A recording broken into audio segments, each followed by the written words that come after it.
Hopefully, Marquise Simmons gets back at some point from his surgery.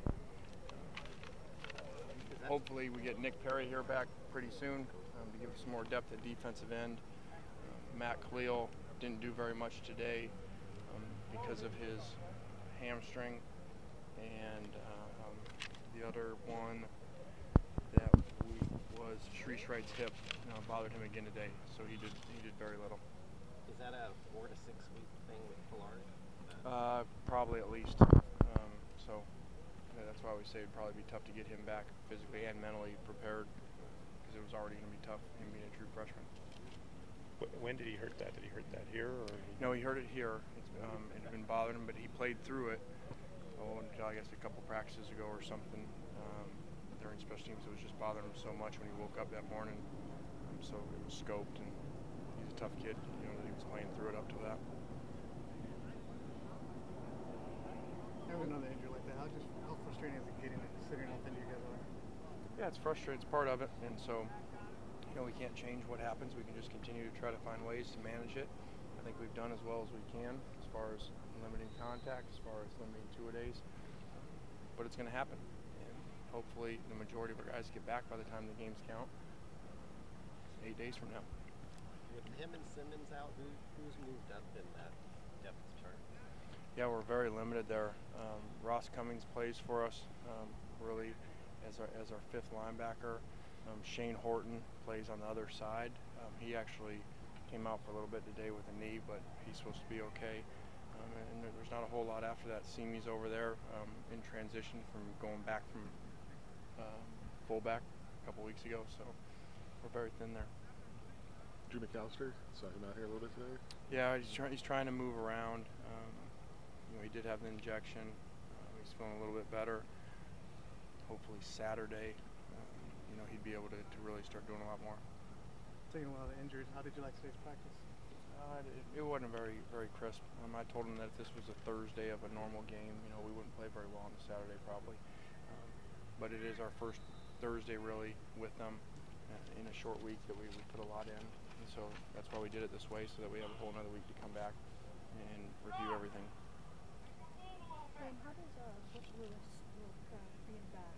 Yeah, he's done well in there. We've really brought him back slow. The last thing we need to do is lose him. He's so valuable because he can play all 4 spots outside of the center spot. So hopefully he continues to do a little bit more. And by the time we get to Saturday, hopefully we have him in there a lot. Clear?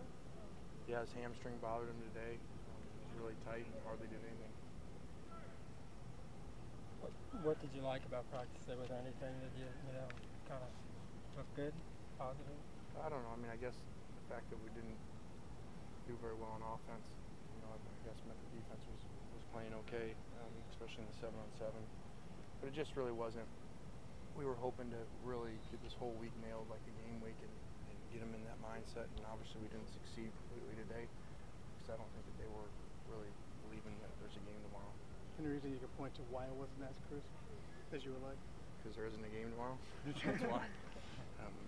You can only, we do this and you try, and it is good because it gets them out of just the motions of going through practices and gets them used to, especially with a bunch of true freshmen that are going to play for us, probably gets them used to how we treat a game week. With Mark Tyler coming on, what criteria are you going to use to determine the starting running backs? We're going to go back and look at everything. The game tomorrow, we'll play out there, and then come back. We'll have a full day off Friday for the players. We don't have them, and so hopefully we'll have a great idea of the direction where we're going after that. have you talked to Allen at all, just about his situation? Having come in as the #1 guy and now seeming to be trailing. Yeah, I never put him as the #1 guy, so maybe other people had him as the #1 guy. I said that all along the competition was open. I did talk to him 2 days ago, because the reps had started to shift a little bit that day, and so I wanted him to know that before he came out here, so there wasn't any surprises. Tell him what we were doing. The competition was still open, but we were going to give Mark some more reps. And I think he responded really well. They have 2 decisions at that point. They can pout and mope around, and it's a really valuable lesson for those guys to learn from guys in the past where they've taken that, continued to fight through it, and end up helping their draft status because that's a good test of them. Last year, we had a defensive tackle named Dan Williams. We benched him and put a guy in front of him before the season ever started. He really responded to it extremely well.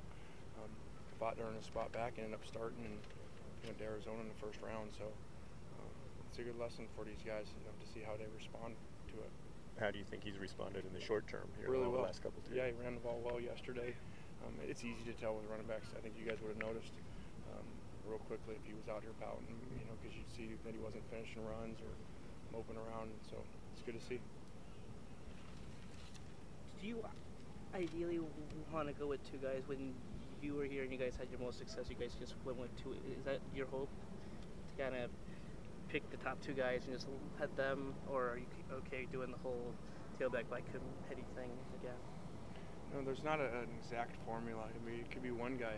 Last year in Tennessee, Hardesty ended up leading the SEC in carries, and Bryce Brown was second on our team, but there was a big difference. It wasn't shared.